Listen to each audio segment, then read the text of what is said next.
9, 8, 7, 6, 5, 4, 3, 2, 1, 0. Women's Wrestling Talk, the #1 women's wrestling network on the planet.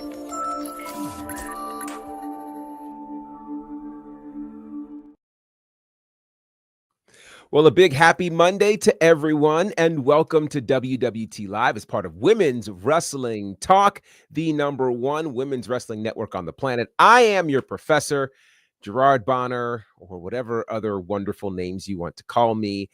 It's a big week, folks. It's the first week of December, the last month of the year, which is crazy. We're coming off the heels of Thanksgiving, Survivor Series.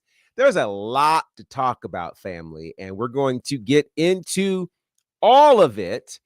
But first, I am not traveling alone. I have just enough people where I could almost have a full War Games team. That's what we've got today. And if I'm going to war, I definitely want this one. It's the Queen Bee of WWT, Wrestling with Honey with Honey Pop Predictions. Wrestling with Honey's in the building. How are you? What is up? Happy Monday. What's up, everybody? How's it going, Professor? How was your Thanksgiving?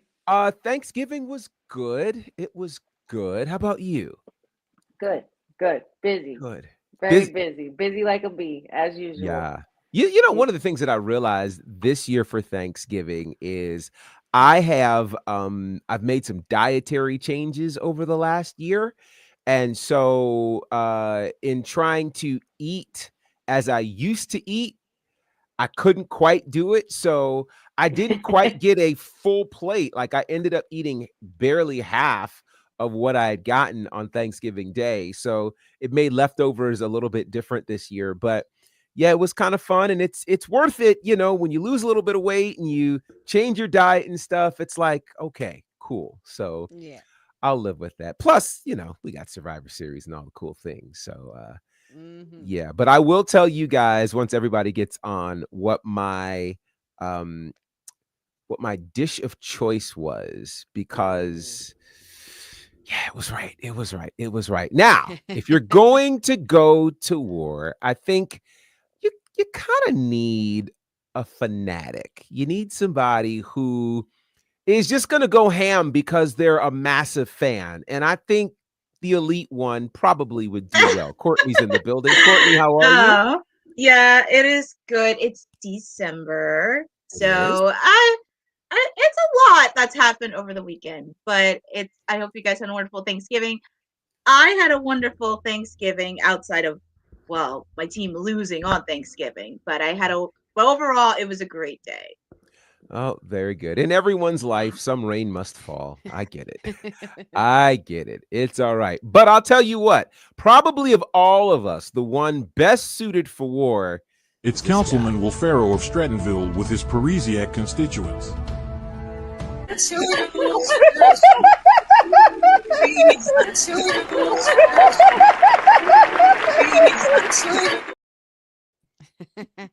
that laugh for me, man. It's the laugh. Councilman, how are you? I'm doing great. How are y'all doing today on this Monday? Doing well. How was Thanksgiving for you? Thanksgiving was cool. This is my first. Let me not say that for somebody to get upset. Let me rephrase this. This is the first Friendsgiving I can remember. I didn't want to say it was my first to be like, I've invited you to this. But like, this is the one I most recently remember. Yeah, Friendsgiving. It was good, man. This is the first, I will say, this is the first time I've been somewhere where everyone has brought different dishes for the Thanksgiving, and all of it was good. Not one of those. I scooped this to, make you feel good, but it's gonna stay on the plate. No, everything was good. Everything was good. Except this movie we watched with Cuba Gooding Jr., who played an angel that had to help us fight angels and demons, and they wound up not even really fighting them. And for some reason, Denise Richards is in it. I'm like, yo, this movie is terrible. And it's but we watched the whole thing. Was it on a streaming service or a channel? It is on Amazon Prime. This is an Amazon Prime movie, and it is a sequel. And they was like, "Listen, we got a sequel. We gotta go big. Get Cuba Gooding Jr. to get blue contact eyelids, and he's gonna play Balthasar." And I was like, "What is this?" Wow. Wow. I was not expecting that. Oh, it was great. It was at all. Well, shout out to our friends in the chat. Pat Chu is in the building. Always good to have you. Aaron Teagle, welcome aboard. Cousin Ron, good to see you. Happy Thanksgiving. Eric is in the building. Special Nobodies is in working late. Thank you for checking in. JD is here. Wonder if it has a better Rotten Tomatoes rating than Joker 2. I don't know. I don't know if the councilman can let us know, but yeah. What a funny way to, it's a wild one. Here's what's interesting to me. So my dish, first of all, if I'm really going to enjoy Thanksgiving, I need to have stuffing. Like that's my thing. Yes. Hold on, I gotta ask, especially because of where you are. Did you have stuffing or did you have dressing? I had stuffing. It came out of the turkey. Okay. But you definitely know the difference. I do know the difference. Okay, because we found out a lot of people didn't know the difference between stuffing and dressing. But do you want to explain it for those who might not be aware of the difference? Because there may be some watching who don't know the oh boy, Cindy. It's like taking stuffing and making it into a casserole and it's a little more moist. Right. We got just a little bit more in it, so you can scoop it and eat it, and it's just got a lot of flavor in it. But it's just like more like wet stuffing, if you will. And it put you would have enjoyed the stuffing that I had because it came out of a jerk turkey. Oh my Lord. Oh. Yes. A jerk turkey, and listen, it will change your entire life. I promise you. So phenomenal. Yeah, it's incredible. Cyndial, thank you for starting our December off right. Said stuffing is just cabbage. That to be fair, shots were fired last Tuesday. So she's coming in hot because it resparked on NXT. Wow. Yeah. Wow. That's why she comes. I must have missed that one. Wow. Oh man. Hey, Dylan, good to see you. Aaron says, "What's up, Professor? Without Queen Bee, how are you guys doing?" We're doing well. And we're about to get into a fun show. There's plenty to talk about. We're going to get into some AEW stuff. We'll get into some TNA news. And of course, we're going to talk about 3,653 days. If you don't know what that means, I'll enlighten you before the end of the show. But first, let's talk about Survivor Series. Of course, took place over the weekend. There was a wonderful watch along that happened. There was a full-on post show, so you can go there to get all of the details. Of course, on the women's side, this was the winning team. And I started to say led by, but depending upon at what point you caught the Survivor Series, at one point it was Bianca's team. Then at some point it became Rhea's team. And I'm still not sure whose it is, but it's the winning team of Bianca, Rhea, Bayley, Io, and Naomi. They were victorious. And then, of course, we had the men's War Games match. We'll get into the men's one in a second. I quickly just want your thoughts very briefly on the match. We won't get into heavy detail, but what were your thoughts on the women's match, which I will just kind of rip the Band-Aid off and say there's been a lot of conversation about the women's War Games match. So let's get into it. We'll start with you, Courtney. What did you think very briefly about the women's War Games match? When I first watched it, it was kind of mayhem pretty much throughout the whole match. And also, even though there was conversations with, Rhea and Bianca and who was leading captain, it gave every lady an opportunity to shine on War Games. Like, of course, we saw Io Sky, Tiffany Stratton going off the cage on the top rope. We saw Candice LeRae get a few hits with the chairs. Of course, we saw Nia Jax come in, and we saw the fire extinguisher that was led by all the ladies, and Rhea Ripley using her face mask before she took it off as another weapon. Also seeing Raquel Rodriguez handcuffed, but even though she was kind of trying to defend Liv, she was still handcuffed. But it was really nice to see just all of them getting an opportunity to really shine on that stage. And also, of course, seeing the winning team. But also, of course, there was a lot of stare downs during the match. Of course, we had Io versus Bailey staring down. So there's a lot of animosity between them and not letting bygones be bygones. But I really did enjoy the women's for Survivors. Okay. Okay. Councilman, briefly your thoughts on the Women's Survivor Series match. I have filed a conjunction against this match and the person that organized this because I do not appreciate them making my client jump off the cage the same time as Io did. Everybody know that girl got a trash can on her. Ain't nobody looking at my client. The girl got a trash can on her. All right? I see what y'all was trying to do to my client, and I don't appreciate it. Did you want to file a conjunction or an injunction? Conjunction, whatever your function is, Professor. Okay, all right. I'm just checking with the commissioner.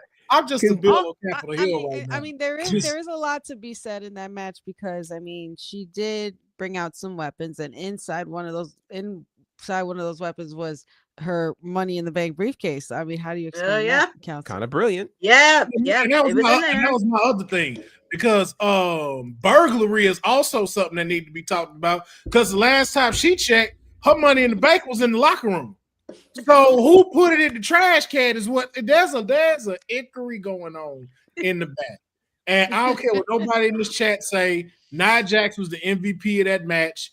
And I'm gonna say it and strike the controversy like everybody else need to hear it. The wrong team won. Team Morgan should have won. And I'm just gonna leave it at that.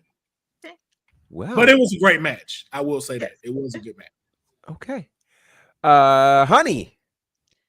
I would have to kind of agree with that, Councilman. But and that also the wrong team won. I will because I think so. Honestly, as much I just feel, but there's this one little thing. I feel like in the beginning of the match, it was a little bit slow for me. Like it just like that. Like I was ready to see, women go to war, and it was just giving. I don't know what it was giving, but it was just giving slow in the beginning. But Nia definitely was a highlight in that match, and even though she didn't quite throw the chairs correctly or pretty much hit them with the chairs or swing safely with the chairs enough, but I was just like, girl, put them down and just continue doing what you were doing before. And the girls eventually got a little bit of their licks back, but I mean, can you really bet against the Queen of War Games in Io Sky with her moments, with the EST, with Rhea Ripley, all women who are experienced in war games.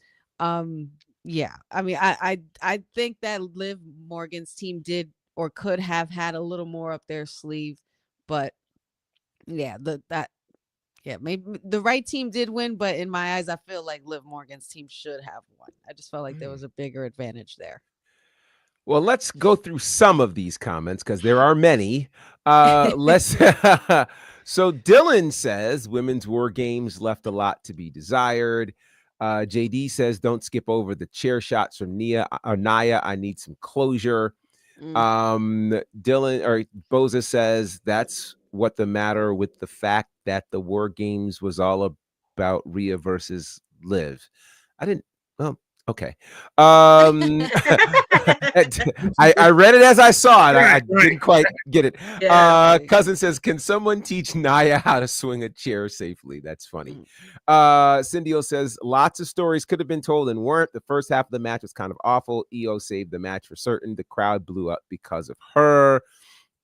They didn't even pick who attacked Jade. I almost think Jade was written off, so Bailey could be in the match. So all right, I'm going to address a couple of things. In regards to the Jade situation, I will say, I think sometimes we want resolution a little too quickly. We was talking about that in the post show, Professor. We want resolution a little too quickly. Us asking, who, I don't want to go this far back, but I will. Survivor Series, whether people realize it or not, has often been the place where mysteries have started. If you go back to the Attitude Era, it was Stone Cold Steve Austin that got hit by a car at the Survivor Series. Yes. And the big question for the better part of a year was, who hit Stone Cold? Yes. And it would be many, many months later that we would get the famous line from Rikishi, who I did it for The Rock. And then, of course, years later, his sons would end up in War Games. Funny how that happens. So I think we have to be willing to play some of the long game. Again, as a community, we have to pick our struggle, right? Like, we can't say we want long-term storytelling, but tell me who shot JR, right? Like, we can't quite do that. So I think in this case, when it comes to Jade Cargill, we got to wait on this one. And we should wait. We should wait. We should let cases be built for who attacked Jade, to the point where we almost forget, and then the pieces kind of come together a bit later. So I was not expecting finding out who ambushed Jade in this scenario. All right, let's go through some more of these comments here. Women's War Games got 38 minutes and 15 seconds. It took 25 to 30 before the match beyond could begin. Let's see. Boza says it's been 5 months of Will Tiffany cash in. Again, I say, you know what? I happen to love the fact that Triple H is making everybody wait. Yeah. We need to wait. It's a surprise every time we see the briefcase too, because it's like I almost sometimes forget that she's still the Money in the Bank winner, that she hasn't cashed it in yet. So it's like a good job at like, oh, don't forget she has this little thing. Don't forget. And the idea of cashing it in the middle of War Games was a brilliant play. Both champions laying there, you can take your shot. Like, it's moment. A brilliant move. So You're welcome. How kind of you, sir. How kind of you. Let's see. It would have been, well, let me go back to Eric says EO is Miss War Games. Courtney Cole, welcome aboard. Nia was the MVP. This is an interesting take, this Nia as an MVP. Let's see. It would have been better if it was EO versus Liv for the women's world title. Okay, these takes are wild. Liv versus Rhea needs a break. Yes. I think that's what's gonna happen, though. I mean, final chapter. I hope. Give it. I mean, Rhea said in the press conference that she was going to yield to EO since EO's the #1 contender, and then we'll see what happens out of that. And let's see, Bailey and EO Sky win their first women's War Games match in their career. That's not accurate, Chris. Sorry. Let's see. All right. And Cindy O coming back. EO has won 3 out of her 6 matches. So I guess I didn't even have to say that, did I? The briefcase is the only way you can take the belt off of Nia and keep her looking like a monster. Yeah, it's interesting. I will say that I think, and my only commentary on this is I think Nia starting didn't make much sense. Only because as a monster, do we expect you off the top to have 30 minutes endurance and still be a monster after 30 minutes? There's that. Secondly, it definitely felt like it felt like she was aware, almost too aware of her strength, and was afraid to use her strength. Exactly. War Games is where those chair shots should be the nastiest, and you should be throwing people and all of those kinds of things. So I do think that having Nia in to start probably wasn't ideal. I think having her come in at number 3 or 4, or even at 5 to kind of do cleanup is a different ball game. And I think you look at that situation. But that was that match. Now let's get quickly to the men's War Games match. And what were your thoughts on this? OG Bloodline versus the new Bloodline. A lot happened. We will touch on the injuries, so please don't get to those yet. But I want to get your thoughts very briefly on this match, the men's War Games match. We'll go in the same order. Courtney, we'll start with you. Oh man, there was a lot during the men's match. And also, I'm not going to give any spoilers, but there were some parts of it when the stare down between Roman and CM Punk, it actually shot over social media overnight, which was absolutely crazy if you saw some of the stare downs of them with each other during the match. And also, it was pretty much, and seeing like the Usos back into their old form when they were a tag team together, it was just a nice, wholesome moment. But the guys, there was pretty much a little bit of chaotic. And then of course we see the wise man Paul Heyman come to ringside trying to convince Punk and Roman Reigns, say, look, this is War Games, you got to get going, let's get to the match. And also seeing him at outside of the ring, I don't know what's he thinking, but that's really interesting, because knowing he has that look on his face. But there's a lot of questions and answers, because I'm curious on what's going to happen on SmackDown afterwards, after the big victory from the OG Bloodline. And after this, they got to focus on Rumble, and then it's towards the road to WrestleMania. Councilman, scale of 1 to 10, how do you rate this match, with 10 being absolutely loved it, 1 I couldn't stand it? I'm gonna give it a 9.5.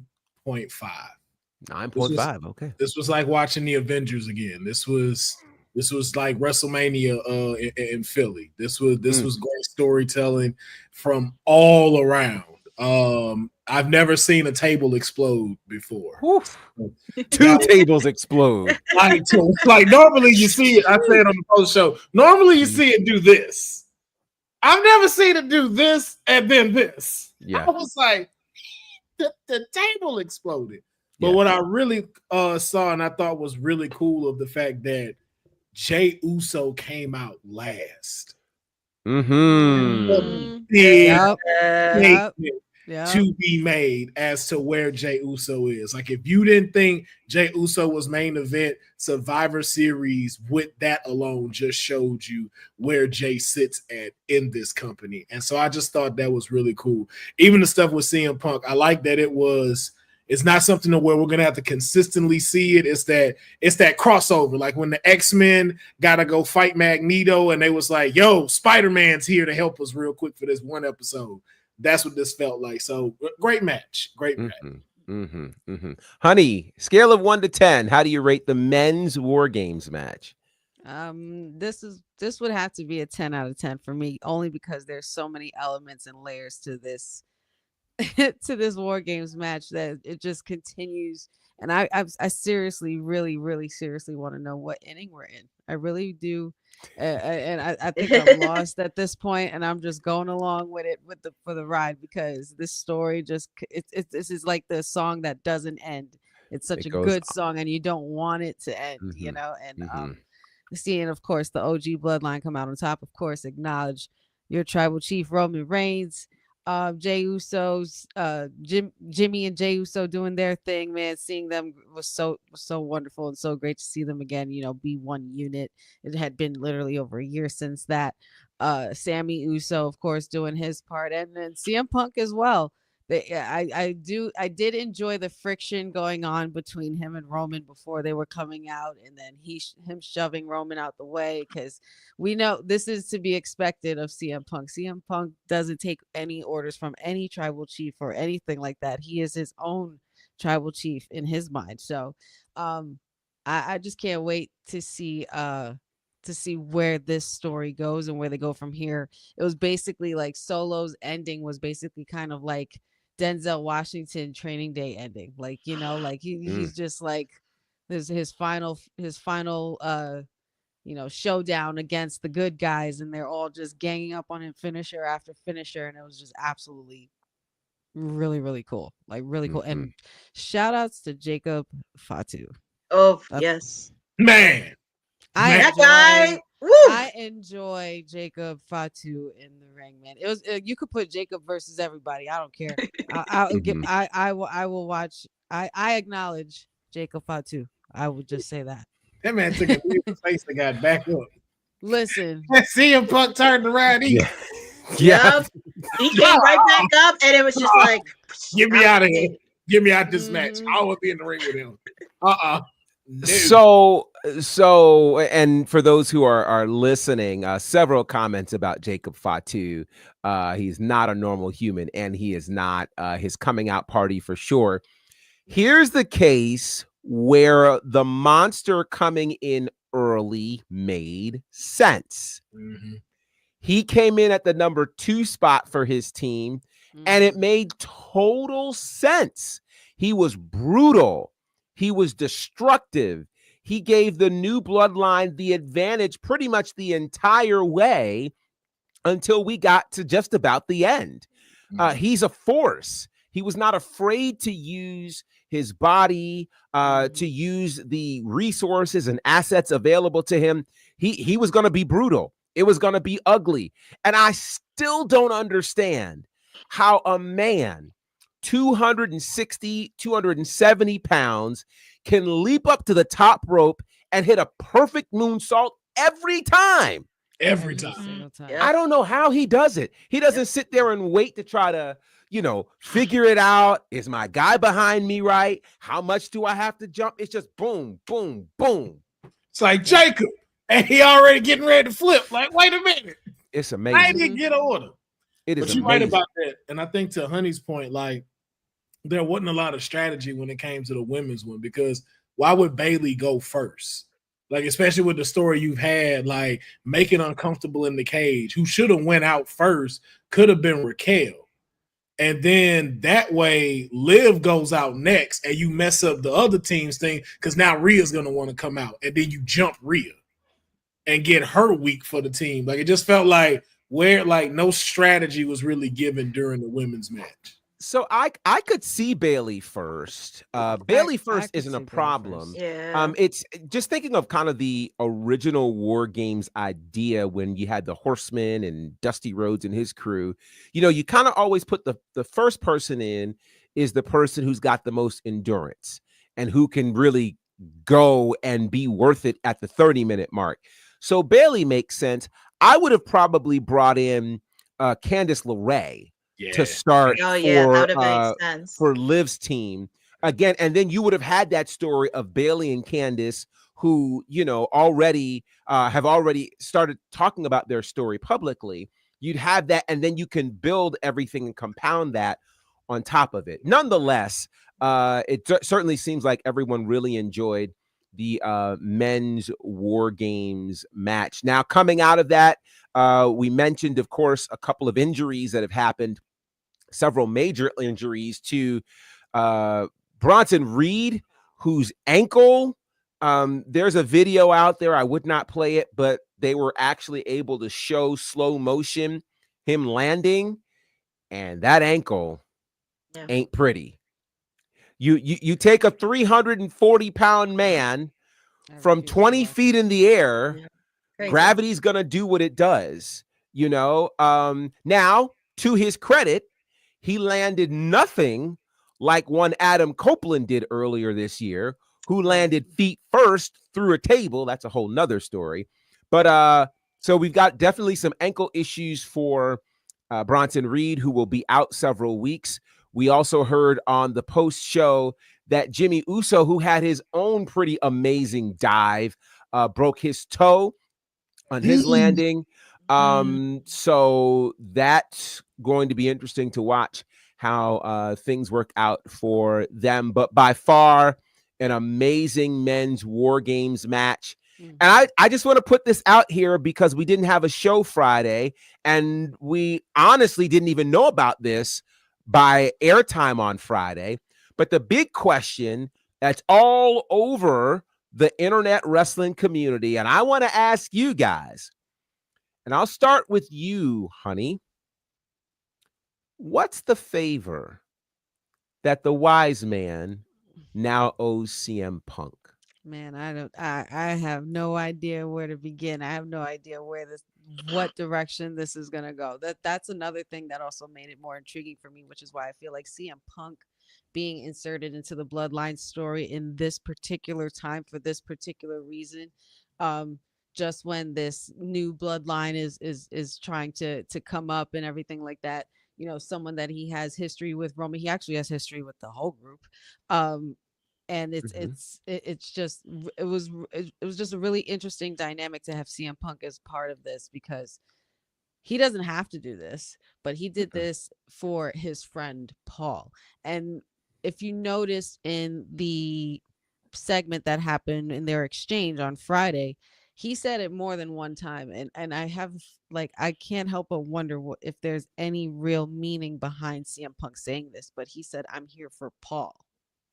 3 times. He didn't necessarily say to what capacity, but he did say he was here to help his friend because, you know, avenge his friend and what happened with everything and what Solo did to Paul Heyman earlier in the year. But what the favor could be, I mean, it would have to be at some point, you know, to be by his side for something. Or you know, like, I can't think of anything else that Paul Heyman would owe him than to, you know, be on his side for a match or a certain situation or stipulation that he's up against. You know, I'm not sure what CM Punk's business is with Paul Heyman. I mean, the fact that Paul Heyman didn't answer the tribal chief but just happened to show up at the right time with someone to help his tribal chief without discussing anything with his tribal chief, there's still a lot to be said there, and I can't help but wonder if we'll see it coming in the coming weeks before the end of the year. So these photos of Roman Reigns and CM Punk garnered some ridiculous number in a 24-hour period, something to the tune of over 205 million views. It was probably more than that in 24 hours across WWE social channels, which is insane. And it does bear us asking the question, what's the favor? Courtney, what's the favor that Paul Heyman owes CM Punk at this point? This is really interesting because I can't think of anything on the top of my head. Of course, CM Punk is there to help Paul, as Honey mentioned, because of what Solo and the Team New Bloodline did after WrestleMania. So there's a lot of figures. And if you go back to SmackDown, watching that whole face-to-face with Roman and CM Punk, he said it numerous times that I'm doing this for Paul. I'm doing this for Paul. Because, of course, we know he's a Paul Heyman guy. So this is going to be really interesting, and I can't even put my finger on what it is. So I'm curious on what's going to be the instant favor that CM Punk is going to mention. All right. I'm almost scared to ask this, but I have to. Councilman?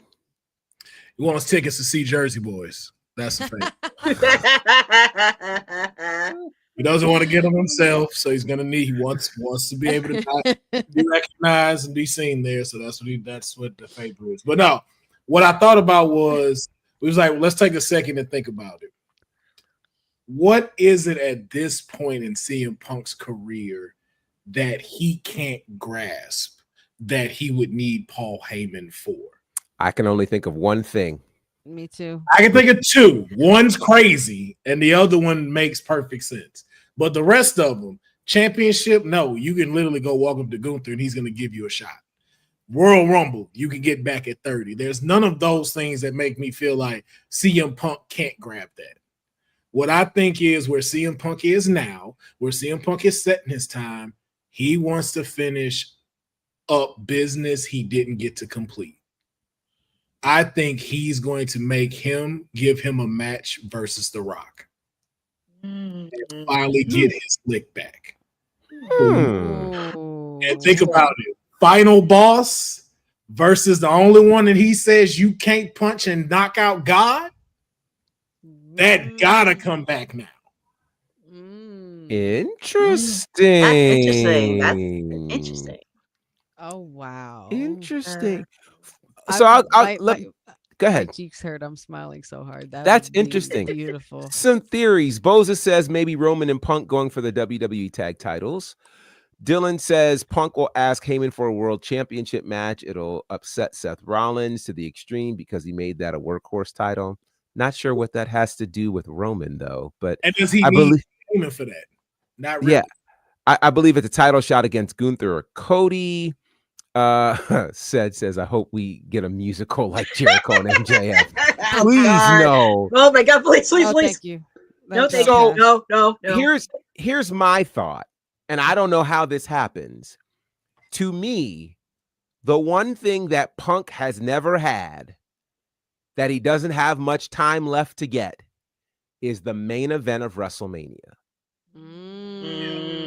Yeah. And if there's anybody who can make that happen, it's Paul Heyman. Yeah. And how Heyman goes about it, I don't know. Oh my God. What that means, I don't know. It could mean Punk and Roman in a main event in one of these nights of Mania. It could mean some champion, whoever's I don't know. But think about what kind of favor had. First of all, this can't be some small little, like, no offense to anybody. I think the world tag titles is too small. This is not a tag title kind of favor. No. This is a game-changing, use your influence, I was your boy longer kind of favor. Pull the string now. Yeah. And so it's got to be massive. It's got to be big. And think about how that already complicates the WrestleMania situation in Vegas, because we're already thinking about possibly Rock and Roman. We've thought about Rock and Cody. There's Gunther in there somewhere. There might be an Austin sighting somewhere. We don't know who's winning the Royal Rumble. But there's Punk and Seth somehow if they can get it together. But look how it sets it up. There could also be Punk and Dwayne and Roman. But even so, but that's the big piece that's right there where you can see why it happens. Because what does The Rock want? The Rock wants to either face Roman and he wants to face Cody. Punk being able to take that away, like he took that opportunity away from him. Like, no, you don't get neither one of them. You gonna face me at night one in the main event of WrestleMania. You took my spot. I'm going to take yours. Good Lord, this is gonna be crazy. Oh my goodness! Remember, that's what made him leave. That was it was the camel's back. He left the next night. Everything else he has had redemption for. That's the last thing he needs to. And the fact the Rock's the final boss right now, the heel, it's all right there.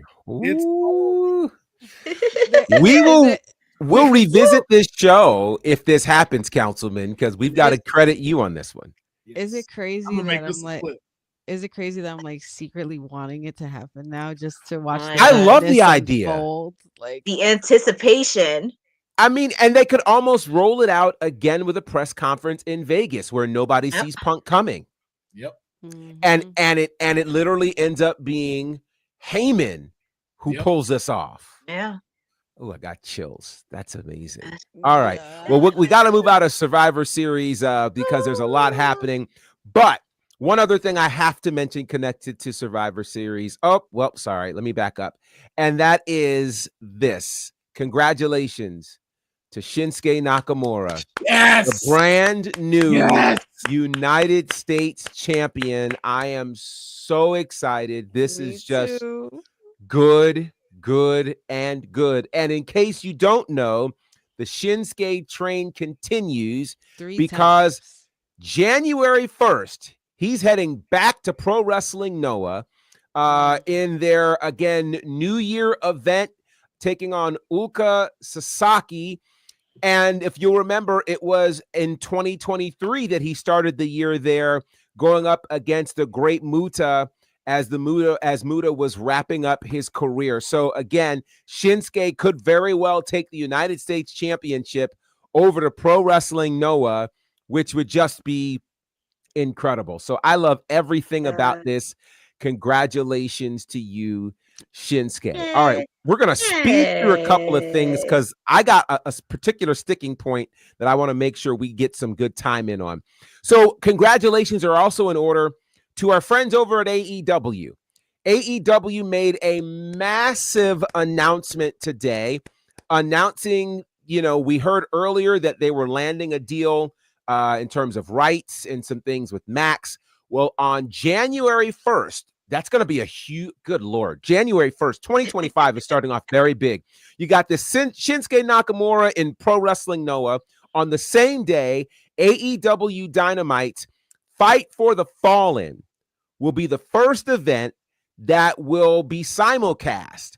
It'll be on TBS and on Max. It'll stream on Max for the first time. And I got to give it to AEW. If there's ever going to be an event that's your first event to stream on Max, this episode of Dynamite, Fight for the Fallen, coming out of Asheville, North Carolina, a city that was deeply hit with that hurricane, brutalized, of course, the home for FTR, the home for Adam Copeland. Huge move. Courtney, your thoughts on this move happening for AEW January 1st?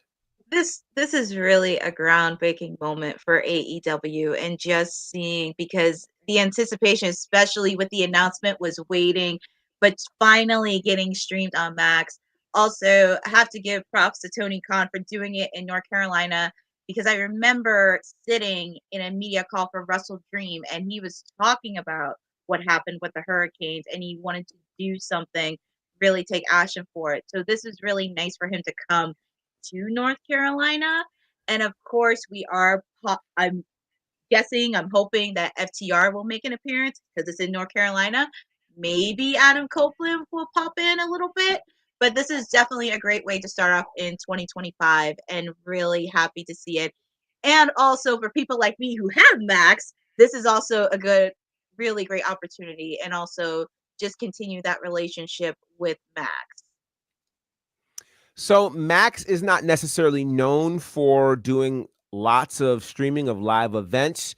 How do you think this will go on Max? What are your thoughts on this, Councilman? Well, luckily, nothing else is going to be streaming because all the stuff is off right now. So I'm sure all of their servers will be able to handle this very well. Okay. I am so House of the Dragon don't come back for another couple years. Hilarious. Don't remind It's me. done. Soon it's gonna be fit. Like, besides watching older movies, Max got plenty of space for this, and I think as well. I think it just shows to AEW's thing that they are listening, and that you could see the progression in the product. And I think same thing like how you said, Professor, just let's see what happens. And it does seem like it is starting to pivot into a better stratosphere. And I think this starting off in 2025 is a great way. Now, honey, let me ask you this, and I'm not being whatever, but do you find this interesting at all that they announce January 1st that they will be streaming Dynamite on Max, knowing that a mere 5 days later, Monday Night Raw will debut on Netflix? Coincidence or nah? I think it's a little bit of a coinky dink. Yeah. I feel like they're testing the waters, and they're just seeing how they can follow suit, maybe not exactly WWE's footsteps, but in the realm of streaming, that's where things are at right now. And a lot of people are actually like getting rid of cable in order to keep all the streams, and they just feel like it makes so much more sense, and it does. Like you have the YouTube TV, you have the NFL, you like no more NFL Network on TV, so you have to get the package for that. But streaming is where it's at. So I think that I do think that it's kind of a coincidence that it's around the same time, but I think they're trying to get their hands on the possibility of being able to see how their numbers do after they do their first stream on Max. But Netflix and Raw, like, are you kidding? Like, come on, AEW. I don't know, but that's gonna be a fun week. It's gonna be a fun January. Let me tell you, January, that first week of January, I'm not sure that everyone has put the calendar together. So let me just try to help you a little bit. New Year's Day, Pro Wrestling Noah, AEW streams on Max. All right. That's Wednesday, January the 1st. Of course, Thursday is TNA. Friday will be the first SmackDown of 2025. Yep. Okay. Consider that. Then the next day, Saturday, is Wrestle Kingdom in New Japan. Mm-hmm. Sunday is Wrestle Dynasty.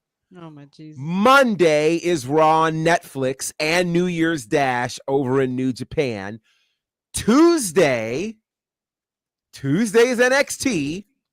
My God. And then we're back to Wednesday. So we're literally getting major wrestling every day of the week starting 2025. I'm tired. So just get ready. I'm already tired too. Just get ready. That made me sleepy. That made me sleepy. I'm like, oh, if you thought that was gonna make you sleepy, wait till we go to 3 hours. Oh my God! Go back to 3 Why y'all bring that up? Why y'all bring that up? Well, I believe it when I see it. I believe that part. It'll be like these 2 hours never happened. I will believe it when I see it. Now then, more AEW news. Congratulations to the Ring of Honor Pure Champion Lee Moriarty, who we know is always doing great things, but he, outside of the ring, is a painter and an artist, and he is actually doing some great work, and his work is going to be featured in a Miami art museum, which is pretty awesome. And take a look at some of these paintings. Ooh, I mean, he's got skills. So it's wrestling related. You see Jushin Thunder Liger, a representation of him in the middle. I believe on the right-hand side looks like El Santo. And so this is really cool. And again, I love seeing that these wrestlers are getting to showcase their other talents. I think that is an absolutely amazing thing. Yes, sir. You say you're doing it in Miami? Yes. Like what, this week? What are the dates on that? I'm going to tell you the dates on that. It is the it's the Miami Art Week. It is his debut there, and it's actually happening this week, December the 2nd through the 8th. Oh, so he's a part of Art Basel. That's big. Yeah. That is big. That is in Miami, that's huge. So congratulations to him. That's really awesome to see that happening. Congratulations to Lee. So that's pretty cool. All right, Continental Classic kicked off this past Wednesday, and quite a few things are going on. Shelton Benjamin picked up his first win and his first 3 points, as did Claudio Castagnoli. To me, well, before I get to the shocker, there is Will Ospreay, who picked up his first 3 points, but to me, the shocker of all of it is how Collision ended. It's Kazuchika Okada, the Continental Champion, against the TNT Champion, Daniel Garcia. It ended in a 20-minute draw. So they both only got 1 point, which is actually quite shocking to me, given how great of a tournament wrestler Kazuchika Okada is, that he couldn't beat Daniel Garcia in 20 minutes. Now, what's also interesting to me is Kazuchika Okada is used to wrestling long matches. Like that's, really where he gets his thing. So it now makes me wonder if this 20-minute rule in the Continental Classic will actually work against him as opposed to for him. So quickly, I'd love to get your thoughts. And I guess we'll start with you, Courtney. How do you think, well, here's the question. I initially had Okada pegged as winning the gold bracket, and it'd be him and Ospreay. That's kind of what my initial thought is. But after watching this, do you think Okada actually wins the Continental Classic? This is going to be a little bit interesting, and I am going to talk a lot about this on Wednesday because I did watch Collision. I was very surprised because I really thought Okada was going to get the win over Daniel Garcia. I thought at least he would get the 3 points and be like, "Oh, okay, he's going to win," but then just go through that. It's really going to be interesting how this is going to pan out. And also, when is his next match going to be? I still believe he'll probably be in the finals. I know that 1 point is going to kill him, but I do believe, and plus it's still early in the tournament. I don't think this is not going to hurt him, but the 20-minute time limit does seem a little bit of a stretch because I kind of wish it was a little bit longer, especially with the back and forth that they had Daniel Garcia and Okada to the wire. This is going to be really intriguing with this tournament. And also some of the matches that were already announced this week for Wednesday. And also, not just Wednesday, but also in the coming weeks as well. So it's going to be very interesting to see how with Okada this is going to play, because I believe he's going to be at the final. This will be something to watch, considering that you only have 5 matches in the tournament. Either losing or having a draw can really be detrimental to you. So we will see. We'll talk more about Continental Classic, obviously, on Wednesday, since that is our day of all things elite. Now then, let's get to Elimination Chamber, where the tickets for this are going on sale on Friday of this week. We've seen this poster, which they are going to, by all means, promote almost every event that John Cena is at as his last time ever. So you will definitely want to get there for this. But they also dropped a new poster, and it looks like this. And I think this is interesting. Looking at some of the faces on there, it may mean something, it may mean nothing. But for those who are listening, the faces on this poster include CM Punk, Bianca Belair, Jey Uso, Liv Morgan, and Rhea Ripley, along with John Cena. Are they foreshadowing here, or is this just main faces to get you excited about this show, Councilman? You know, me as we could just say this is a nice poster, but the conspiracy theorist in me is not going to allow that. And I'm definitely going to make a bread trail that probably doesn't exist, but I can for sure create one from here. Notice the chains and how they meet into different people. Notice how CM Punk's goes to John Cena. Notice how the smaller chains are connected with the women. So what lets me know is we're going to get a John Cena CM Punk. Maybe not a match, but an interaction. I think we're going to get a triple threat match with Rhea Ripley, Bianca Belair, and Liv for the title.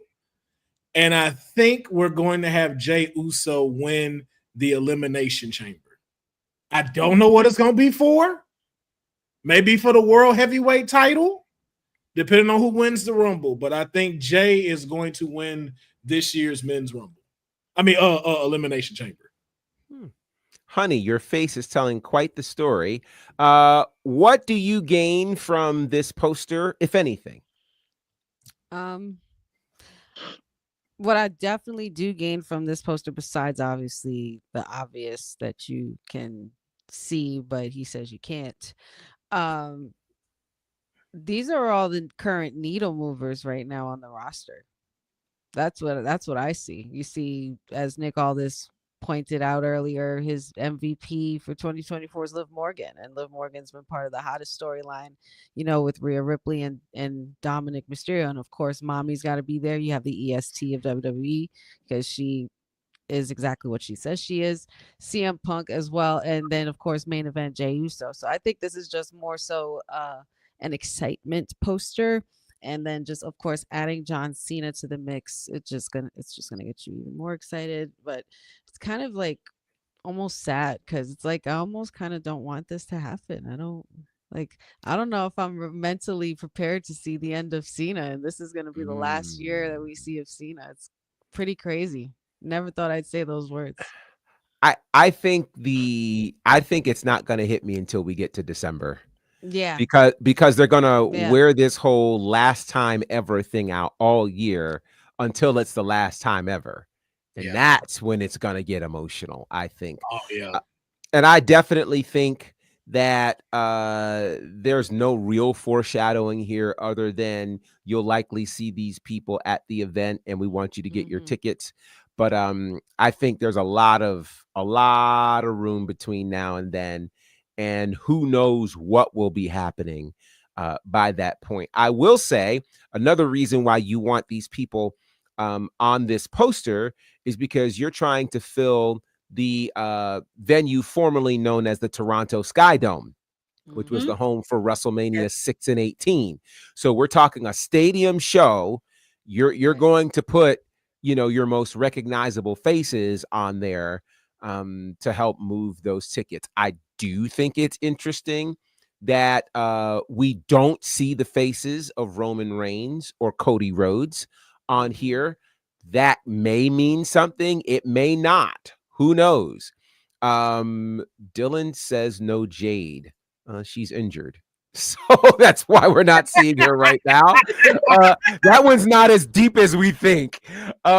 She's out on injury. Let's not promote her being there because I think that doesn't do good for whatever her injury would be. But those tickets do go on sale this Friday. So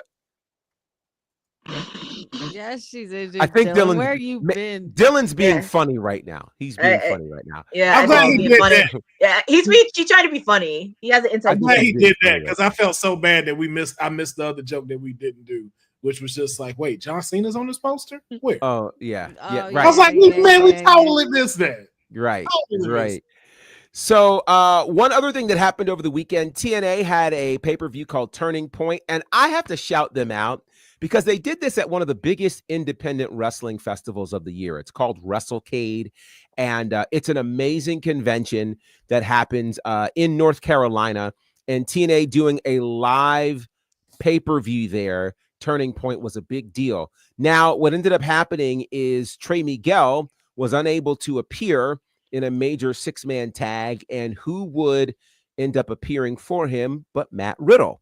Congratulations to Matt Riddle for doing that, being a part of that. I don't know how many more times we'll see him inside of a TNA ring, but that was a very welcome surprise. No championships changed hands, but I love the fact that TNA during their pay-per-view made special time to give you an opportunity to support Chris Bay. I absolutely love that, and their ongoing commitment to seeing Chris Bay improve is fantastic. So congratulations to them. We are right about where I want to be for what's next. So just put your seatbelts on because I think this has potential to be fun. Today marks 3,653 days. I know you were wondering where that title came from, because that, my friends, is 10 years of the New Day. 3,653 days. And to commemorate that, today, Big E penned an article that was published in the Players Tribune. The article was titled Sour. And it may have been one of the single greatest wrestling articles I've ever seen. So before I talk about it, I'd love to see who has had an opportunity, or should I say who has had an opportunity to read this article. And if you have, what are your thoughts? So firstly, did anybody read the article? Have not. You have not. Councilman, you have not. I was at a family barbecue. Yes. On a Monday. Yes. On Monday. Yeah. Yes. Courtney. I read like half of it on the beginning, on the early parts of Big E. Okay. And that's where I stopped. All right. So I'll give you all cliff notes. Let me just say this. It is a very necessary read. You are going to learn more about Big E in this article than you've probably learned about him his entire career. He talks about what he said to himself as a 9-year-old boy on his birthday in the mirror. He talks about not liking himself.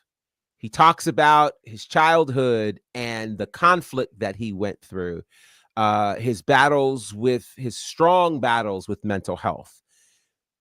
I don't think you would imagine that someone whose heartbeat seems to be all about positivity could have been in the dark spaces that he talked about in this article. The article will move you to tears. I'm telling you now, it will move you to tears to see how he thought something as important as getting a full scholarship to Iowa for football would get him out of his elements of depression, but it did not. He talked about the injuries that he suffered there. I'll even just tell you this. He talked about willfully being admitted to the psych ward at the University of Iowa. This is one of the most incredible stories you need to read. And then he talked about how the New Day literally saved his life. Wow. You have to read this article. It is must read material. I don't tell you guys or ask you guys to read a whole lot, but trust me, this is something you need to read, and you might want to read it before Raw goes on the air tonight. Oh boy. You might want to read it before Raw goes on the air tonight. Now, on the socials, there's been an incredible outpouring of love for Big E, for the New Day, for all that they've accomplished. I'm wearing my New Day gear for anybody who cares. And so it led me to ask this question. I know some people who I would love to have on here, but they didn't show. So it's going to fall on you three, which I think is the perfect number for this. With absolutely no warning, no preparation whatsoever, as we go into the 10-year anniversary of the New Day tonight, my question to you is who is the greatest member of the New Day? That's what we doing? That is what we are doing. Well, I told y'all. Oh, give me the milk. Give me the milk. Give me the milk. This Give me the damn milk. can't be worth it.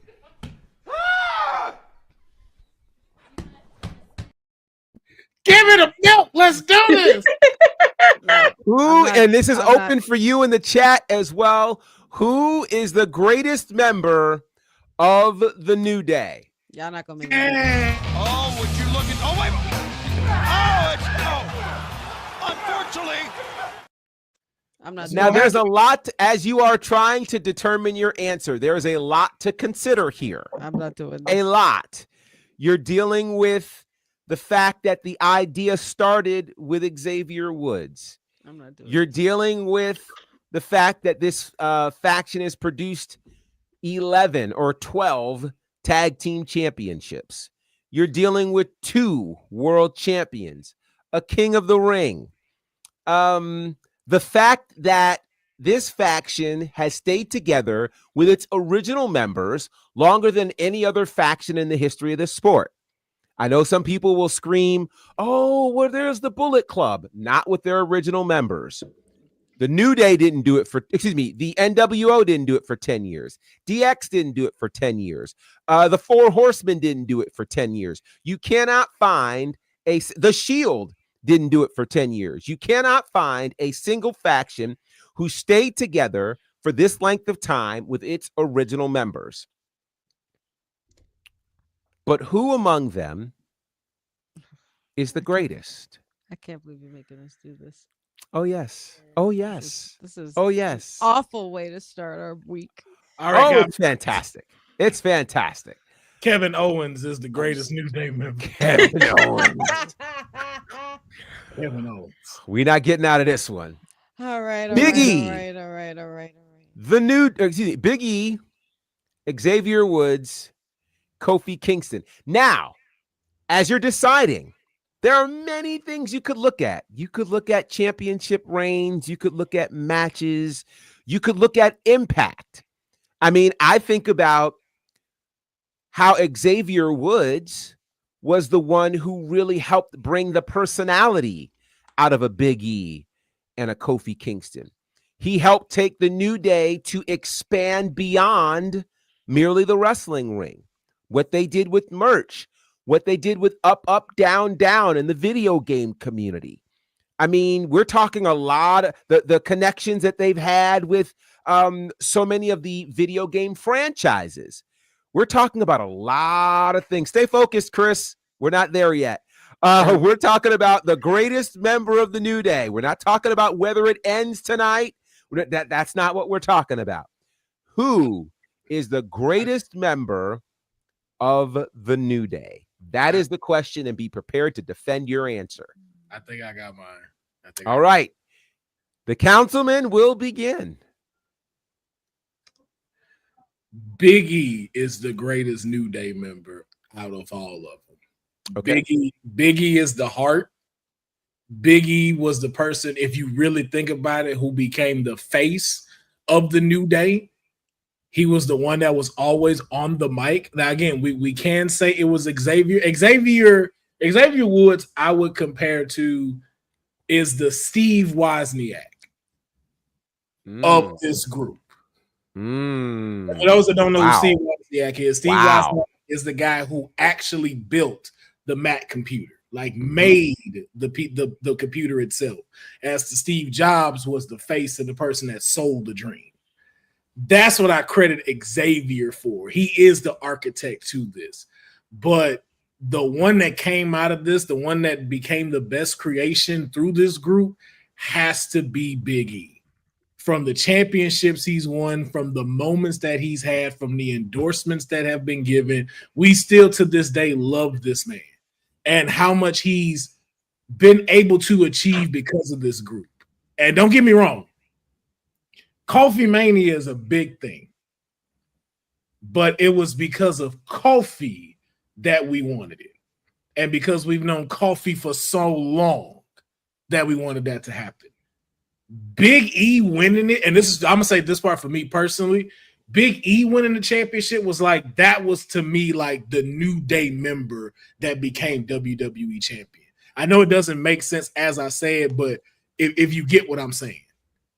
This was the guy who really took the ball, excelled, and ran with it through this group. This is the one who benefited the most from it. Remember what Big E started as and where he is now. He has had his WrestleMania moments, Intercontinental Champion, took on Apollo in Tampa. He has had a whole bunch of moments. I don't know if that would have happened had he not joined the New Day. The guy that's benefited the most from it, the guy that's the face for it, and pretty much the heart, and I feel the spirit of the New Day, which is why I think Big E is the greatest New Day member. All right. All right. Courtney? I had to really think about this because a lot of it's not just in ring work, but who had the most charismatic, who was good on the mic out of all three of the members of the New Day. I remember when Kofi first came into WWE and when he was already getting championships.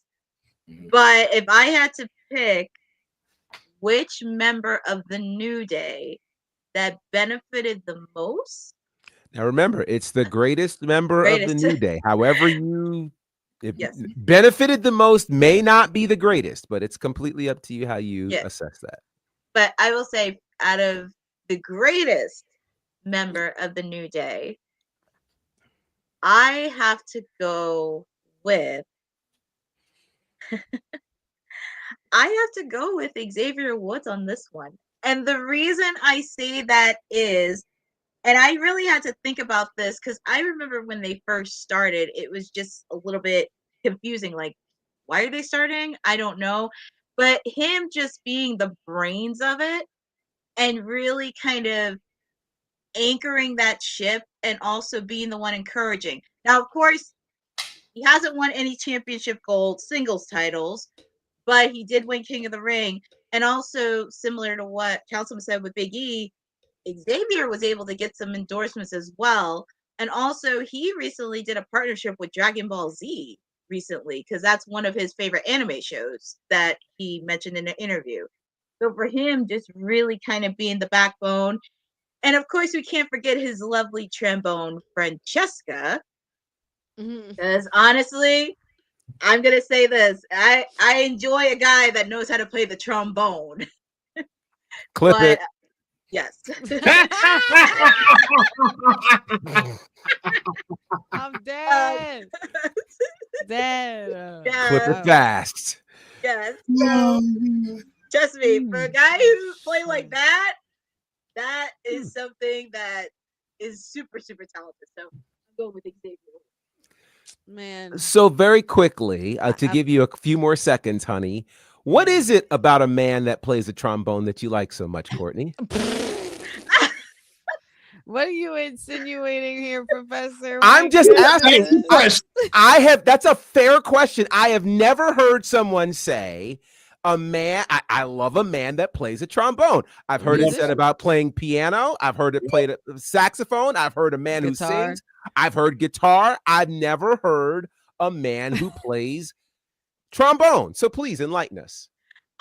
I actually do, because it's like one of those instruments you never even think of, and it's kind of like way off the list. Like as you mentioned, like piano, voice, guitar, but just seeing Xavier Woods play it so well, it's like, oh, it gives me an interest on the trombone.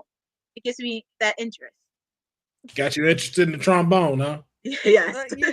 Courtney, pay them no mind. What? As a musician, I am interested in listen, the trombone is not one of those instruments that most people go, that's what I want to play. Right. People want to play saxophone because it's so cool. You know, piano is cool, like all these things.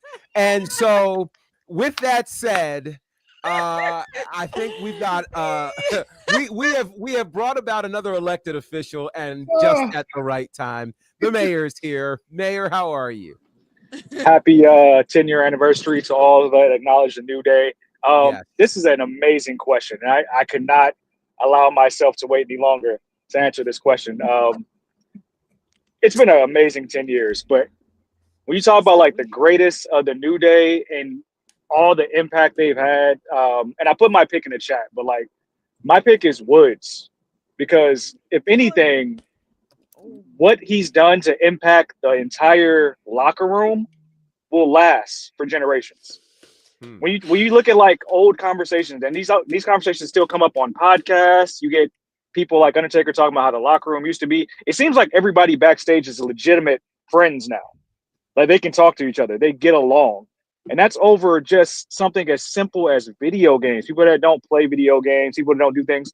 Everything that I've seen the New Day do over these past 10 years are just like from the love child of Woods' creativity, enjoyment, video games, anime culture, the gear are things that he loves to do. A lot of those things have come from his brain. And like singles titles aside, him getting his first goal, things like, do we remember what Woods was doing pre-New Day? They had my man out here gyrating for R-Truth. Y'all remember that angle? Yes. When he first came about, he was like R-Truth's hype man, and he was just a sidekick that was doing little matches here and there for R-Truth. So he's had the most transition through the New Day, because I think Big E was already ordained to be good. Kofi was already winning championships, but they got together, and I think Woods has had the most character development of them all when you really think about it. Big E was one of the first. Was it Seth that was the first NXT champion, or was it E? Yeah, it's Seth, and then Big E was the second one. Yeah, exactly. So I mean, we always knew that Big E was destined for greatness, but like Professor said earlier, that personality was able to show because of his relationship with Woods. We never got to see heel Kofi Kingston until Woods was introduced as well. So I think we talk about just New Day success. Without him, none of this happens. Man, y'all, I feel a type of way. But the in-ring work, though. I feel a type of way. Why are we not putting respect on Kofi Kingston's name here? Veteran since 2006, was briefly in ECW, 4-time Intercontinental Champion, 3-time US, okay, 1-time World Tag Champion with who? CM Punk. like I don't know. I don't understand where all this is come from. I understand Yeah, Biggie. This is a Kofi's a tough tag debate. team hopping hoochie. He got tag team titles with everybody. I'll be honest, man. Evan Bourne, CM Punk. He's a vet. He's a Because of what you veteran. said, though, Honey may be right, because how I described him is the ring. You described him with the personality. Kofi has both. Everything. Yeah. He's He the fusion of everything. the two. He has it all. Ooh. The first and currently still only African-born world champion in WWE history, period. Triple Crown champion, Grand Slam champion, NXT Tag Team Championship. Like, how are we forgetting this? Tag Team Triple Crown champion. Why are we forgetting about this? All this about Kofi Kingston here. Kofi So we're Mania. talking about accolades, but can somebody describe me what Kofi's personality was before Woods and before Up Up Down Down, before that actually he was showed? still a He was Yeah, he pretending was to be still a Jamaican. favorite. Yeah, He it was was there. He was He had pretending to be Jamaican. Like getting all the bootio throw-ins and the heel stuff before Woods. Like But still- his Up Down Down personality is second to none. But would that be there without Woods, or would he still be cosplaying a Jamaican? No, he stopped that before that even happened. Remember Kofi that. was always charismatic, though. Kofi was always charismatic, and he was always a fan favorite. He was always a fan favorite for sure. There's no way. I'm sorry. So all of these moments happened in the boom boom gimmick. You still get all these moments with hold as on. it stands. But Mayor, to that point, one could argue without one, you wouldn't get that the other. Kofi made the space for Xavier to be comfortable to do what he did. Because he may not have thought he could do all of that if it was just him. With having a veteran like Kofi, he could tell you what not to do, so you don't end up in a Randy situation like he did, which Xavier never did. But it's literally on their podcast. They tell the story of how they went down the list of names, everything they had as gimmicks. Woods was the brain trust behind all those ideas to bring them to fruition. Kofi was fine without them, but he was able to elevate himself more as a result of all of this.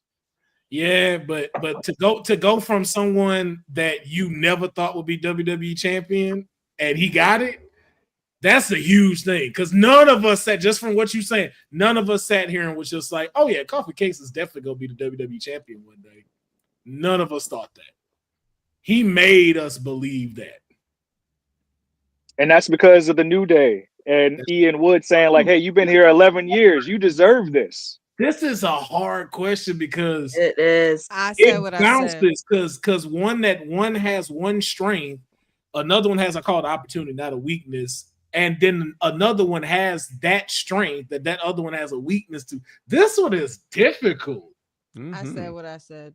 I don't find it difficult at I all. might have to, No, I'm gonna stick over. I'm gonna stick. But honey, you made great points with Kofi. She did. Very interesting. Let's see what the wait a minute. Whoa. Professor, you're not finna escape this. You're not finna escape this. Yeah, I was gonna say, hold on. Wow, who are you gonna pay? I know how you said this. You do. Then you go to the comment. Right. No.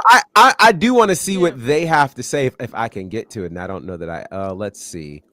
It is I can't quite get to what I want to with them. So I'll have to come back to that. In terms of my thoughts, this is a really, what makes this question so challenging is this isn't quite like a who belongs on the Mount Rushmore of pro wrestling kind of thing, because for it, you could look at, if you wanted to look at it just at stats or accomplishments or et cetera, et cetera, et cetera. I think what made the New Day so interesting, and again, this is where I think reading the Big E article is interesting, because he talks about how basically the three of them were floundering at that given point. At the point where the New Day came together, they were floundering. And Big E's success on the main roster at that point was nothing like his success in NXT. So, just remembering that, again, in the early days of the NXT transition onto the main roster, it was not a smooth transition. Big E came in Of course, he had the high profile spot with Dolph Ziggler and that situation. But then outside of that, there really wasn't much for Big E. So, we knew nothing of his personality. We did not hear any conversation from him. And at that time, even watching NXT wasn't as widely available. So most people didn't even know he was the second NXT champion. So they didn't have anything to connect him to. So he came in kind of new. I think, certainly the brainchild, I don't think anyone will argue in terms of the brainchild being Xavier, but, much like what the councilman said, building things and being the face of that thing aren't necessarily the same people. No. Most people don't know Steve Wozniak. They do know of Steve Jobs, even though Jobs has been off the scene for quite some time. I would make the argument, I think if we're talking strictly, here's how we divide it. If we're talking strictly outside of the ring, meaning locker room, connection to mainstream in terms of video games, even crossing the forbidden door. Think about it. If not for the New Day, we don't ever have the Elite on WWE's website. WWE streamed a video game conference seeing the New Day versus the Elite on WWE.com. We never thought that would happen. Mm-hmm. That happens because of Woods. If you're talking about a veteran presence that helps to steer the ship and helps this team to be taken seriously, it's because of Kofi Kingston. Kofi Kingston, follow me on this. Kofi Kingston is to the New Day what Chris Jericho is to 2019 AEW. Kofi Kingston legitimizes the New Day. Without Kofi Kingston, nobody cares about the New Day. And you need them to care in the early run so they could have the later run. Nobody was really checking for Woods or Big E, but Kofi was the recognizable figure who had the history. He had, the title runs. He was already a fan favorite. He was the one that was connecting with people. He was the one that was the glue that made you pay attention to the New Day. Dang, he's like the Carlos Miller of it. Like with the 85 South show, he's Carlos Miller. Yeah. If you're talking about the muscle and the power, and I'll go so far as to say the personality of the New Day, yes, that's Big E. Absolutely. Yeah. Big E is the one who emerged from all of this. Think about this. He went from the bodyguard who didn't talk and was a monster and became the hip swiveling, don't you dare be sour, who was funny and could still be taken seriously. The skill set that it takes for that, you're either one or the other. The Big Show had the hardest time with this. Think about it. When the Big Show was, think about it.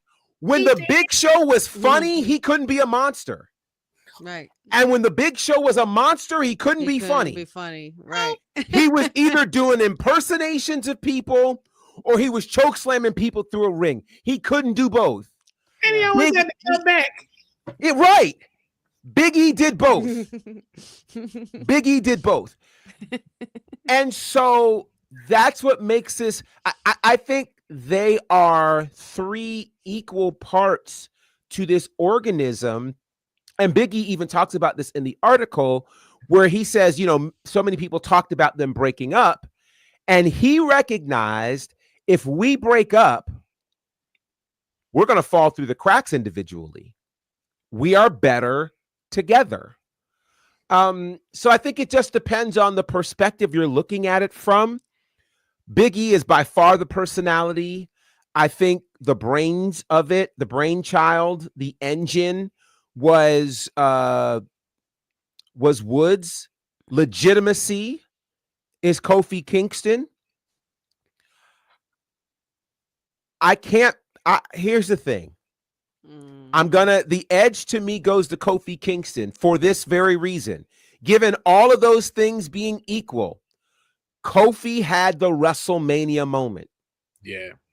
And it's like in the world of football. You cannot deny a Super Bowl champion. He got a ring. You can't. He's got a ring.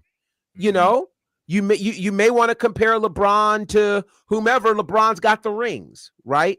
Yeah. Kofi Kingston, and so yes, it was a cool WrestleMania moment when the New Day came out of the box, the cereal box. It was a cool WrestleMania moment when they hosted and announced the Hardys. But when you're talking about Kofi Mania, Kofi Mania, nothing's gonna grown Kofi men Mania. Yep. cried. Yeah. Oh yes. Kofi Mania. MVP and God rest his soul, man. That video of the both of them seeing him win, and then you can see him like, our boy did it. Yeah. Our boy did it. Kofi galvanized a community. Just think about that. So for whatever Kofi did prior to WrestleMania or prior to the New Day, in the New Day, 5 years in the New Day, he galvanized the wrestling community. Think about that. Yeah. Galvanized a marginalized community. And think about this. Think about how the African American presence in pro wrestling changed after Kofi Mania.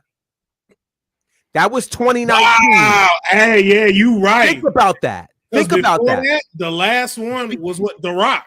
The Rock. That was it. 2019. That opened that door. Kofi opened a door, not just to Black WWE champions, but watch this, to Black independent wrestling. He opened the door to Black podcasters. They don't want to have this conversation. The bulk of the Black podcasters you see right now isn't happening if the door to Kofi Mania doesn't open it. Or that New Day podcast for wrestling podcasting. That doesn't. Corey Graves would not be hitting like this if New Day hadn't did that podcast first. Because think about what Kofi Mania did. What Kofi Mania did was it brought Black wrestling fans together at the highest peak, WrestleMania. And he beat the last big guy that we galvanized behind, being Daniel Bryan. Miracle on Bourbon. Yes. Top that. So they topped the Miracle on Bourbon.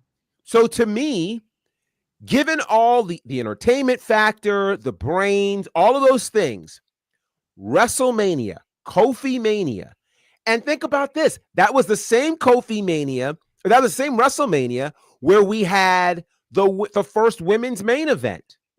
Yeah. And people still talk more about Kofi Mania than the first women's WrestleMania main event. To me, the answer is Kofi Kingston. I was just happy to be there for both. That was which is incredible. Yeah. Grown men. I will say this publicly. I cried when Kofi Kingston won the world title. I literally had to go in the bathroom to get myself together. Yeah, that was a pivotal moment. That was a really it was a pivotal moment. Because that was finally them, to special little nobody's point here as to what New Day did for each member. New Day gave Woods a chance to shine, made Biggie a main event star, and gave Kofi his well-deserved flowers. That was basically their way of saying literally thank you, Kofi, because the chance is happening every week. And to that point, I think that was one of the main things Kofi didn't have as a main event star. Yes, correct. Was the stable. Right. Everyone you know, think of every champion you've had, all of them have had a stable. Kofi was the only one that never had one, and then finally got one with the New Day. So it's like, yo, you've now checked all the boxes. Yeah. It's time for us to give you a championship. It's time for you to have a run. And then not to mention for him to receive the warm welcome that he did from the entire roster at come on now. That doesn't scream veteran. I don't know what does. The road to Kofi Mania. Think about how the Usos during that gauntlet match on SmackDown walked away laid down, and they were like, we're giving you this. We're not making you go through this, Kofi. We're not. Think about, to me, the other enduring picture, which is when Kofi wins the championship, the New Day all comes in and surrounds him. Mm-hmm. In an industry where in the territory days, you could only have one black wrestler per territory, we saw 3 black men come together on the biggest stage pro wrestling had to offer to celebrate. With his kids too. Let's kids. Also break that little stereotype right there too. Kids was there, wife was kids there. And the wife, right? Yep. So we broke a lot of stereotypes in that one moment, which still hits us hard 5 years later. And even the after moment of him winning that, and someone like Randy Orton allowing him, like, yo, I know what I did to you back then. Mm-hmm. Let's reverse this so this strengthens up this championship, because they brought that back during that feud, and it was like, yo, no, to make it better for Kofi. To be able to go like, yo, no, I see you too, just like everybody else does, and I'm behind this as well. That does say a lot. Unlike a Beast Incarnate that we know that don't be. I'm gonna stop. Blame my tears on a bong hit. Right. That's Don't great. wake the Special beast. nobodies. So That's that was great. how many for Woods? That was 2 for Woods. So it was 1 for 2 for Woods, 1 for Biggie, and 2 for Kofi. So I'm intrigued to see where else this discussion can go, but I figured I would throw that on. If I tell you it's going to be a good one, it's going to be a good one. Well, we also forgetting about the full goat of it. Like, that's good, but the Michael Jackson of the New Day. Every day is a new day with this person. Every day is a new day. So tonight, of course, on Monday Night Raw, the official 10-year anniversary celebration. I don't know how the New Day breaks up after that article today from Big E and all of the love that's been poured out. It's going to be something. I may cry again tonight, thanks to the New Day, based on whatever happens. We'll also have CM Punk, who will kick off the show. No telling what will he tell us the favor tonight? Who knows what will happen with CM Punk? It'll be must-see TV.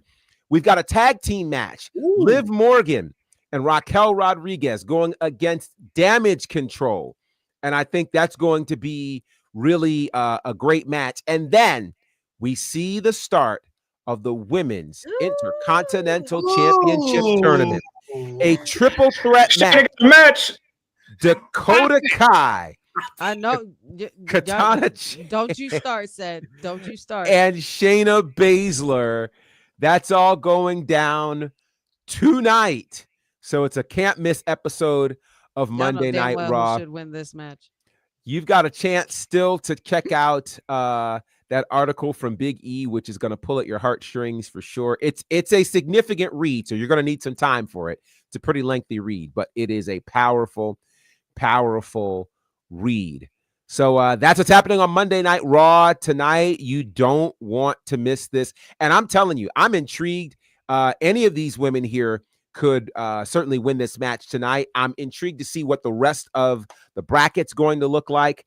And I'm just going to put this out there since we haven't talked about it, but I just want to make sure it's said. I believe we will see the Women's Intercontinental Champion crowned on the first episode of Raw on Netflix. Ooh, that's TK. Too. TK, man. The timeline is right. The timeline sounds right. Yeah, sounds right. Get them tickets, TK. Let me get them tickets. Yeah, you might need to remind me. She can be forgetful at times. All right, here's how you could reach out to all of us. Courtney. They can always find me here every Monday, Wednesday, and Friday. You know, Wednesday, I do my watch along for AEW Dynamite. You do not want to miss this Wednesday because they're going to continue with the Continental Classic. You can also follow me on Twitter and Instagram on @CourtneyNJ11. You can also follow Bell to Bell if you are in the East Coast, most specifically New Jersey. I will be posting a lot of stuff that happened over the weekend, so I'm excited to do a lot of stuff with them heading into 2025. Nice. Awesome sauce. Mayor. You can find me in about 25 minutes for the Raw watch along. Bring your bootios, bring your New Day pops, all your favorite merch. We will be celebrating the New Day. Also, it's Cyber Monday. My OnlyFans is on sale. If you need a link for that, I'm joking. I'm joking. I beg your I'm pardon, joking. sir. Wow. I'm joking. This is a family show. We just push TK's body butter around here. That's all. But you can find me on these Twitter streets at says at CEDD_SAYS, and on the gram at cedistheanswer, wrestling content on cedricwelton.com. But yeah, we celebrating the New Day tonight. And also, depending on what we see tonight, this might be your last Monday Nightmare of 2024. Because don't piss me off, Triple H. That's all I say. Don't piss me off. It's a lot on the line tonight. There's a lot that stream will end abruptly. Like I in the show, you'll hear the little lady talking. I'll just press a button. Wow. All right. Councilman, there's a lot that just happened. There's so much that just happened. Oh my God. Councilman. Oof, wow. You can find me on my socials at Tsunami State Alumni, as we like to do it. We're also starting a Kickstarter for Bronson Reed. We're gonna get him some bionic ankles, so we don't have to worry about this anymore. And as always, Sami Zayn should have took that tsunami. I don't know how he got over there, but the fact he didn't take it, that's why the ankle is messed up. And this is Sammy's fault. I just wanted that to be known. This is Mick Foley Jr.'s fault because you weren't there.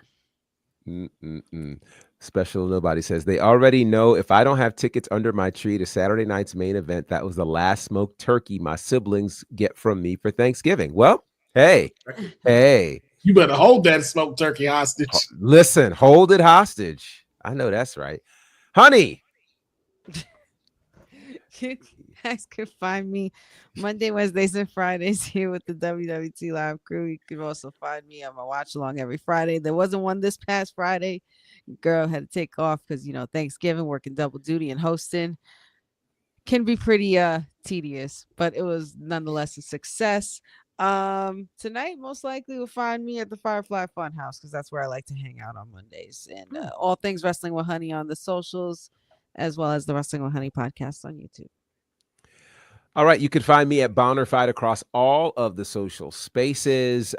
Just dropped a new video today previewing some of the fun happenings at Ashe Wrestling this weekend. In case you did not know, it's happening this Saturday night as we crown our first ever Ashe Wrestling men's champion, a one-night, 8-man tournament. Should be incredible. Plus a women's triple threat match, Jada Stone, Jordan Blade, Karen Bam Bam Renee. It's going to be some good stuff. If you cannot get to Charlotte, North Carolina, you can watch live at AsheWrestling.com. So head over there and pick up your removed myself. That's hilarious. I didn't mean to do that. This is what I meant to do. Also, a lot's happening this week. It is my 5-year wrestling anniversary this Friday. So I'm actually really excited. 2 big shows over the weekend. I've got Southern Honor Friday night and then Ashe Saturday. So it's going to be a big weekend. I'm really looking forward to that. And of course, all things women's wrestling talk, WW Talk Pod is where you can find us on the social spaces. Great content there. www.talkpod.com is the website. I hear a new website is coming. That's what I'm hearing. And I'm hearing new merch is either coming or is it here? Is it already here, Councilman? No, it's coming. It's coming with the website. It's coming. The new merch is coming. You guys are not going to want to miss that. Indeed, the first 30 minutes of Raw will be commercial free tonight. So there's a lot of great things that are happening. So looking forward to all of that. Shout out to all of you in the chat. So many of you today. Thank you for engaging in what has been an absolutely amazing conversation. And remember, again, top of the hour, Raw Watch Along right here with the mayor. So come back, enjoy the festivities together. There's nothing like watching it together with family. And no telling what's going to happen tonight, but there should be some great moments, and we'll get to share them together right here on the stream. WWT Live will be back on Wednesday. Of course, tomorrow there is the watch along with the councilman for NXT. And then Wednesday, we've got WWT Live. And then our All Elite watch along with Courtney. And then, of course, on Friday, our SmackDown watch along with Honey. So, yeah, all sorts of great ways to hang out with a lot of your favorite hosts here from Women's Wrestling Talk, which, by the way, in case you didn't know, is the #1 women's wrestling network on the planet. Peace. Thanks for joining WWT. Don't forget to like us on all social media platforms at WW Talk Pod. Like and subscribe on all video and audio platforms, like yesterday, my G. And check out our website at www.talkpod.com. Thanks for watching Women's Wrestling Talk, the #1 women's wrestling network on the planet.